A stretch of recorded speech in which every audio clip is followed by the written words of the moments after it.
व्यंकटरमण गोविंदा. मित्रांनो, कला ही कधीच कोणाला उपाशी मरू देत नाही. याचं जर खरा विचार करायला गेला तर आज माझी जी ओळख आहे ती ही माझी या व्यवसायामुळेच आहे. आणि व्यवसाय हा छोटा असो किंवा मोठा, आपल्याला करण्याची इच्छावरती असेल तर तुम्ही कधीच उपाशी राहत नाहीत. आणि माझे स्वप्न पूर्ण करण्याचे, माझ्या कमी वेळेत इच्छा पूर्ण करणारे म्हणजे हा माझा व्यवसायच आहे. आणि आज जे सुगंधालयाचा व्यवसाय आहे तो पण याच व्यवसायामुळे आहे. म्हणून मी माझ्या कलेचा आणि या व्यवसायाचा कायम ऋणी राहील.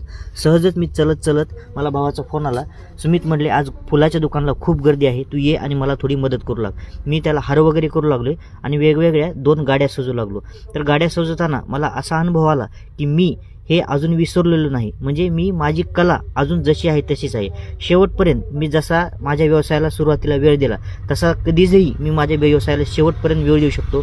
तुम्हाला वेगवेगळ्या गाड्या सजवायच्या असतील तर आपलं रंगोली कॉर्नरला शॉप आहे, तिथे भेट द्यावी.